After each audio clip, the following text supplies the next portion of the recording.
আমরা যখন নবী সাল্লাল্লাহু আলাইহি ওয়াসাল্লামকে সালাম দেই, দুরূদ পাঠ করি, বিষ্ণু সাল্লাল্লাহু আলাইহি ওয়াসাল্লাম কবর থেকে ওই সালামের উত্তর দেন। আল্লাহ তাআলা আপনার রূহটাকে ফিরিয়ে দেন, উত্তর দেন। সাহাবারা বললেন, ইয়া রাসূলুল্লাহ, কিভাবে আপনি উত্তর দেন? আপনার দেহ মাটি খেয়ে ফেলবে না? রাসূল সাল্লাল্লাহু আলাইহি ওয়াসাল্লাম বললেন, ইন্নাল্লাহা তাবারাকা ওয়া তাআলা হারামা আলাল আরদি আজসাতাল আম্বিয়া। আল্লাহ তাআলা নবীদের দেহকে নষ্ট করা মাটির জন্য হারাম করে দিয়েছেন। কোন মাটি কোন নবীর দেহকে টাচ করতে পারে না, নষ্ট করতে পারে না। নবীরা কবরে জীবিত, সেখানে সালাত আদায় করে, তাদেরকে স্পেশাল রিজিক দেয়া হয়। এটাকেই বলা হয় হায়াতুন নবী, তিনি বারজাকি জগতে জীবিত। এবার কিয়ামতে বিষ্ণু সাল্লাল্লাহু আলাইহি ওয়াসাল্লামের কি ফিচার থাকবে একটু কিয়ামতে শুনে শেষ করি। বিষ্ণু সাল্লাল্লাহু আলাইহি ওয়াসাল্লাম বলেন, আনা আউয়ালু মান ইয়ানশাক্কু আনহু কবরু। কিয়ামতের দিন ময়দানে মাহশারে, হাশরের ময়দানে সর্বপ্রথম আমি কবর ফুঁড়ে উপরে উঠে দাঁড়াবো। কে উঠে দাঁড়াবে? বিষ্ণু সাল্লাল্লাহু আলাইহি ওয়াসাল্লাম। সর্বপ্রথম কবর ফুঁড়ে উনি উঠে দাঁড়ান। এবং হাশরের ময়দানে উনি কোথায় দাঁড়াবেন? ওনার জন্য একটা স্পেশাল জায়গা থাকবে। জায়গাটার নাম হচ্ছে মাকামে মাহমুদ। জায়গাটার নাম কি? মাকামে মাহমুদ। ওইখানে বিষ্ণু সাল্লাল্লাহু আলাইহি ওয়াসাল্লাম মাকামে মাহমুদে দাঁড়াবেন। আল্লাহ তাআলা বলেন, ওমিনাল লাইলি ফাতাহাজ্জাদ বিহি নাফিলাতাল লাক আসা আই ইয়াবআসাকা রাব্বুকা মাকামান মাহমুদা। ওখানে বিষ্ণু সাল্লাল্লাহু আলাইহি ওয়াসাল্লাম দাঁড়াবেন। এবং বিষ্ণু সাল্লাল্লাহু আলাইহি ওয়াসাল্লাম বলেন, আযান শোনার পরে কেউ যদি এই দোয়াটা পড়ে, আল্লাহুম্মা রাব্বা হাযিহি দা'ওয়াতিত তাম্মা ওয়াস সালাতিল কাইমা আতি মুহাম্মাদানিল ওয়াসিলাতা ওয়াল ফাদিলা ওয়া বা'আথ মাকামান মাহমুদা আল্লাযী ওয়া'আদতা। এই দোয়াটা যে পড়ে আযান শোনার পরে, বিষ্ণু সাল্লাল্লাহু আলাইহি ওয়াসাল্লাম বলেন, হাল্লাত লাহু শাফাআতি ইয়াউমাল কিয়ামা। কিয়ামতের দিন তার জন্য সুপারিশ করা আমি নবীর জন্য ওয়াজিব হয়ে যায়। যারা পড়েন না পড়বেন, মাকামে মাহমুদে তিনি সিজদায় লুটিয়ে থাকবেন এবং সেদিন তিনি সুপারিশ করবেন। সাহিবুশ শাফাআ, তিনি সুপারিশ করবেন। অন্য কোন নবী সুপারিশের সাহস করে স্পর্ধাও দেখাবেন। আদম আলাইহিস সালাম, নূহ আলাইহিস সালাম, ইব্রাহিম আলাইহিস সালাম সবাই একজন আরেকজনকে রেফার করে, একজন আরেকজনকে রেফার করে। আমি পারবেন না, উনি উনি উনি উনি বলতে বলতে বিষ্ণু সাল্লাল্লাহু আলাইহি ওয়াসাল্লামের কাছে যাবে। মানুষগুলো হয়রান হয়ে যাবে, ক্লান্ত, শ্রান্ত, ঘর্মাক্ত, পিপাসার্ত মানুষগুলো। 50,000 বছর হবে সেই দিনটা, কিয়ামতের দিন। মানুষগুলো পেরেশান। যেই নবীর কাছে যায় বলে, পারবো না, উনি উনি শেষ পর্যন্ত এটা যে বিষ্ণু সাল্লাল্লাহু আলাইহি ওয়াসাল্লামের কাছে ঠেকবে। বিষ্ণু সাল্লাল্লাহু আলাইহি ওয়াসাল্লাম কোথায় থাকবেন যেন? জায়গাটার নাম মাকামে মাহমুদে সিজদা অবস্থায় থাকবেন। সিজদা অবস্থা থাকবে। সব নবীরা বলবে, নাফসি নাফসি, আল্লাহ তুমি আমারে বাঁচাও, আল্লাহ আমারে বাঁচাও, আল্লাহ আমারে বাঁচাও। কিন্তু বিষ্ণু সাল্লাল্লাহু আলাইহি ওয়াসাল্লাম সে মাকামে মাহমুদের সিজদায় লুটিয়ে কাঁপতে থাকবেন আর বলবেন, উম্মতি উম্মতি উম্মতি, হে আল্লাহ আমার গুনাহগার উম্মতকে বাঁচাও, আল্লাহ আমার গুনাহগার উম্মতকে তুমি বাঁচাও।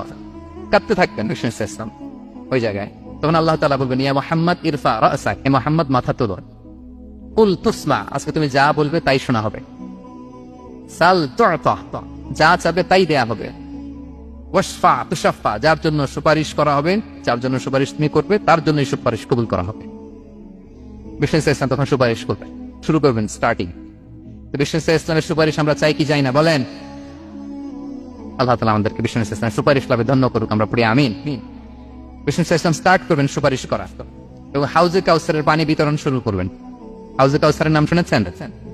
ইন্না আ'তাইনা কাল কাউসার, এ নবী আমি আপনাকে কাউসার দিয়েছি। কাউসারের একটা ব্যাখ্যা হচ্ছে প্রভূত কল্যাণ, আর একটা ব্যাখ্যা হচ্ছে এই কিয়ামতের দিন হাউজে কাউসার দেওয়া হবে বিষ্ণু সাল্লাল্লাহু আলাইহি ওয়াসাল্লামকে।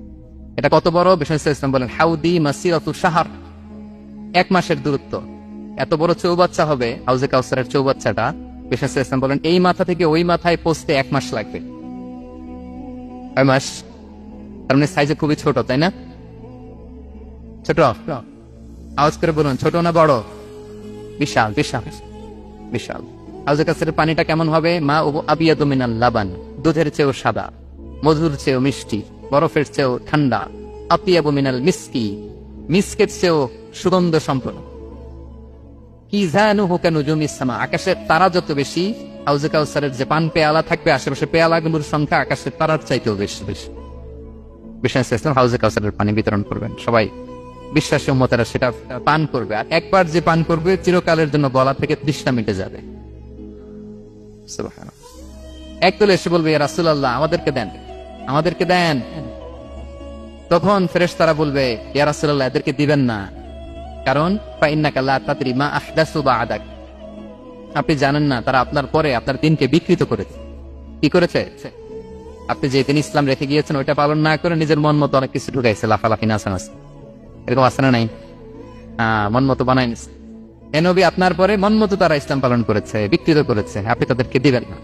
ইসলাম দিতে যাবেন, যখন এটা শুনবেন বলবেন সুহফান সুহফান লিমান গায়্যারা বাদি, দূর হও দূর হও, যারা আমার পরে আমার রেখে যাওয়া দিন ইসলামকে বিকৃত করেছো তাদের জন্য হাউজে কাউসারের পানি নয়, দূর হও। ফিহি আবারিকুল যাহাবি ওয়াল ফিদ্দা, এই পান পেয়ালাগুলো এগুলো made of silver and gold, সোনা রূপা দিয়ে তৈরি। সুবহানাল্লাহ বলেন। আমরা যেন বিশ্ব ইসলামের হাত থেকে নেয়া সে হাউজে কাউসারের পানি খেয়ে সেদিন আমাদের তৃষ্ণা নিবারণ করতে পারি। প্রিয় ভাইয়েরা, সর্বশেষ বিশ্ব ইসলামের সর্বশেষ যে ফিচার সেটা হচ্ছে বিশ্ব ইসলাম বলেন আনা আউয়ালু কারিই বাবি জান্নাহ, I am the first one who knock the door of paradise. আমি হচ্ছি ওই ব্যক্তি যে সর্বপ্রথম আল্লাহ জান্নাতের দরজায় যে নক করবে। বিচার শেষে সর্বপ্রথম জান্নাতের দরজায় নক করবে কে? বিশ্ব ইসলাম। তখন জান্নাতের দরজার রক্ষী ফেরেশতার নাম খাজেন, কি নাম? সে বলবে মানিল কারি, who is knocking the door? তখন বিশ্ব ইসলাম বলবেন আনা মুহাম্মদ রাসূলুল্লাহ, আমি মুহাম্মদ রাসূলুল্লাহ বলছি। তখন খাজেন বলবে আহলান ওয়া সাহলান, আপনার জন্যই আমি অপেক্ষা করতেছি। আল্লাহ বলে দিয়েছেন আপনার আগে কারো জন্য যেন জান্নাতের দরজা খোলা না। বিশ্ব ইসলাম তার বিশাল উম্মতে মুহাম্মাদীকে নিয়ে জান্নাতের ভেতরে প্রবেশ করবেন। আমরাও যেন সেই সৌভাগ্যবান কাফেলার ভিতরে থাকতে পারি। আমরাও যেন বিশ্ব ইসলামের সেই বিশাল কাফেলা একসাথে থেকে আমাদের পেয়ারা হাবিবের সাথে আল্লাহ জান্নাতে ঢুকতে পারি। আমরা সবাই পড়ি আমিন।